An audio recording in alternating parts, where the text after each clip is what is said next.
server series. Is that correct? That's right. So on here, I sent him the HP ProLiant ML350G6, and as far as the processors, they change. I let him know that I look at the price break on the processors. Where's the good price break? Because there's going to be one price level where they just jump, and that's usually where I cut it off. And so it changes. I think. Let me see exactly what I told him. I thought I had this pulled up.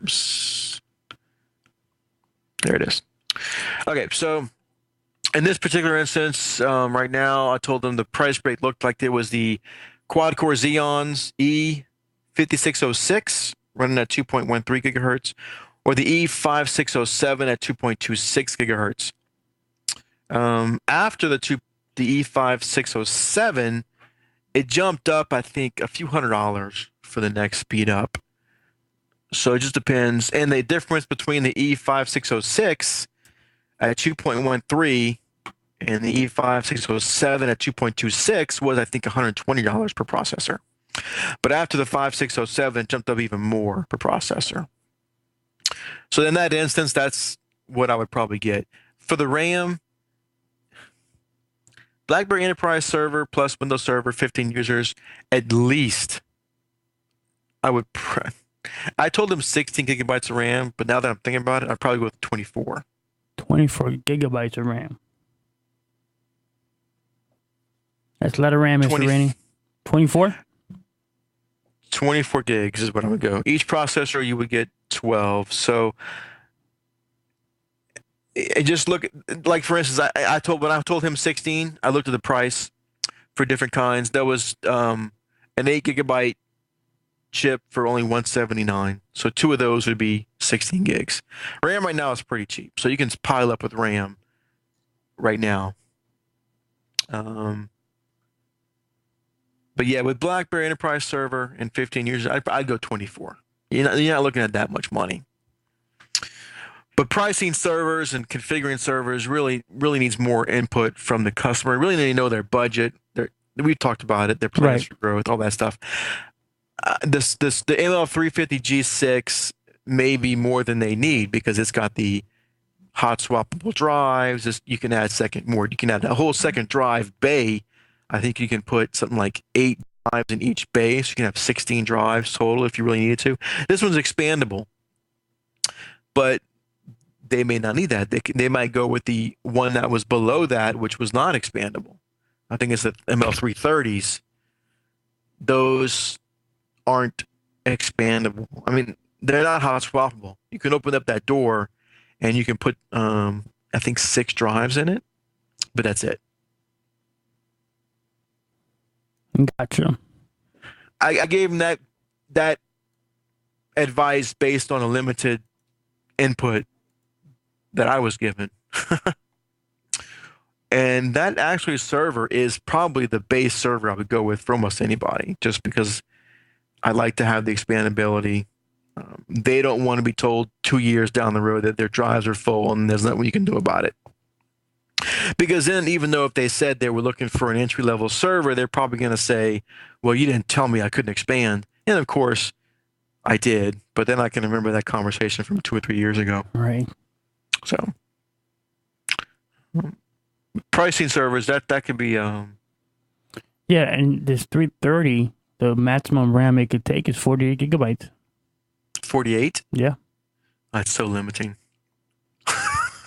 Yes, Matt Rainey laughs in my face. You puny little man, you. For 15 users, I think we can get by with 48. Yeah. No, I mean, and the price point is not that bad. I'm looking at, let me show the screen here. There's some of the prices are pre-configured, and it ranges from, $1,300 to $1,500. Yeah, as they start adding everything. I know. I'm just, there are people that are just curious to see what the dollar amounts are at, but, we discussed before the price of a server and good, better, and best option. So I think the one I configured and sent him from HP site was around 7,000. Okay, your average server build? I know there's many different variables depending on how many clients, the growth, the applications that they're running, and you've heard all before. So, what's your average price you would say you'd spend on a server for a client? All right, so rough estimate. Rough estimate. I can do better than that. Oh, I can actually pull up the past quotes from the past month because I've sold quite a few okay. this month or February, and I can just give you some dollar amounts. So let's see. Here's the last one I sold was hardware cost. Server hardware cost was about $6,500 for the server. And what type of bots are we looking at? That was a Proliant server. I don't remember the model number. We put in, that one's got dual Intel quad core, 2.4 gigahertz processors, 24 gigs of RAM, 8-port SAS RAID controller, hot swap backplane. Drives in here, we put in 4 300 gig SAS drives. So 2 for the system, 2 for exchange and data, because they don't have a lot of data or email. I think their current needs for email and data is around 40 gigs. Okay. So 300 for them is going to be plenty. Not to mention we can add 4 drives to this if we need to. So if they decide they want to add drives, it's easy to pop in 2 more drives and move exchange over to that array if we have to. Okay. Not hard. Dual gigabit network cards, but it's small business servers who are only going to use one of them. This one has got only one power supply, not dual power supplies.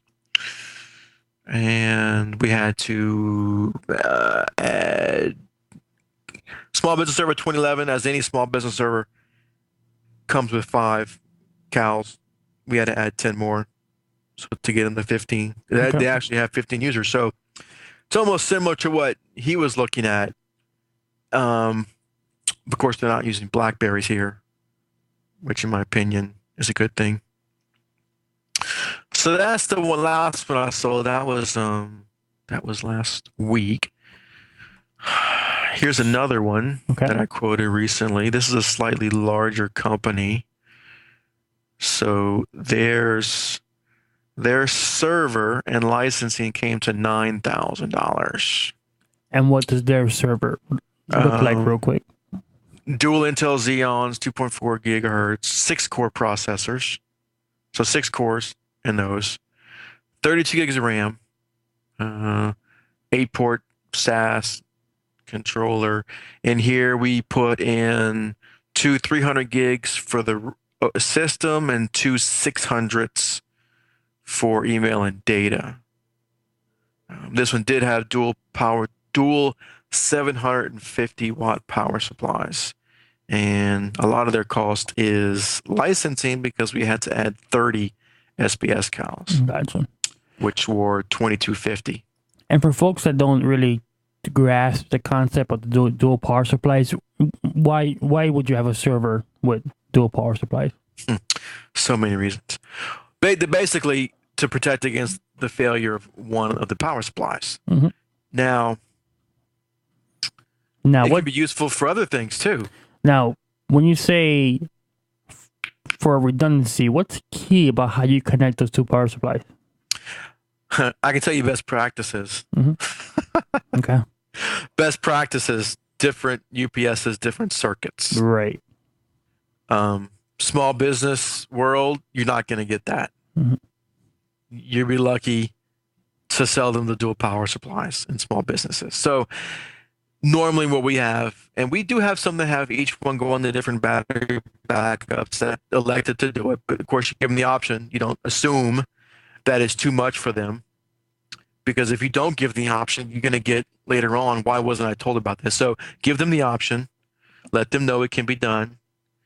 And if they ask your opinion, does it need to be done? Give them your opinion. My opinion is if they're looking to save money, they can save money in this way. I would still have at least a 1500 smart UPS so they can be plugged into that, and that is going to give you something. But it's all about their risk management. How do they feel about their power? How do they feel about the possibility of losing power on this circuit? If they think that's not a big risk for them, they're willing to take it. They may not want to spend the money on setting up the best practice way. Okay. Now, even with, and this happened to me last Thursday, in fact, I get to the office, we get a customer, we just sold them a brand new, actually we sold them a lot of things, but we sold them 3 or 4 servers. The main server doesn't power up. So go over there and look at it. Nothing, no power. Everything else, since we sold them 3 or 4 servers, each one had dual power supplies. Took the power supplies out of a working server, put it into this server, no power. Took the power supplies from the server that wouldn't boot up, put it in the other server, and it booted up fine. So power supplies are fine. So now we're down to the motherboard, or what I suspected, the power backplane, because each one of these power supplies plug into the same power backplane, just like hard drives in a RAID plug into the same RAID backplane. The backplane goes out, you're not going to see any drives. The power backplane goes out, no power is going to get to the motherboard. So luckily, we sold them 2 or 3 of the same server, took the backplane out of the other server, put it in this one, server powered up. So in this case, dual power supply to 2 different battery backups, best practices, and they still went down because the power backplane went out. Nice. So no matter what you do, things can go bad. Now, we just got lucky that we had the same exact server with the same parts to swap out with. I suspected it was a power backplane, and by the time we realized that we could do this, we already called HP, and they were already sending us a replacement motherboard and a replacement power backplane. So those were already coming. Now here's another server. This is all from last month. This is why we stay kind of busy. This company, about the same size as the other server that I just quoted. They also have dual Intel 2.4 6-core processors. It's almost the same server. 32 gigabytes of RAM. In fact, I'm looking at it. It is the same server. Exact same server for a different company. Only difference is they only have 15 user cows instead of 30. So we sold them the same server. So that server came out to around 8,000 because you have less user cows. So my typical server is usually around $9,000. Okay. And I could go back further, but that's 3 of them. That's the 3 most recent ones. But it sounds like most of them come with some type of RAID, which is great, a beefy amount of RAM, nice size hard drives. I've seen that some of your clients get the dual power supply option. So these are nice boxes that you're putting in. I mean, this is not the good option. This is the much better or even best option in some cases. Right. Yeah. Now here's a 4th one. This is what I call a budget server. Somebody wants a budget server for me. This is what they're going to get. Okay. It's a dual quad core Xeon, 16 gigabytes of RAM, 4 300s, so 2 300s for each RAID array, one for OS, one for exchange and data, single power supply, and that came to 4,000. 4,000. Of course, you got to add tax to all these. I'm not telling sure. you. This is a ballpark figure because I don't ever think we ever spoke about price points when it came to servers. So that's 4,000. That's a budget one. That's probably the lowest one I'm ever going to sell. And there are 5 users of this company. But they this server they elected not to go with this because they wanted the quote.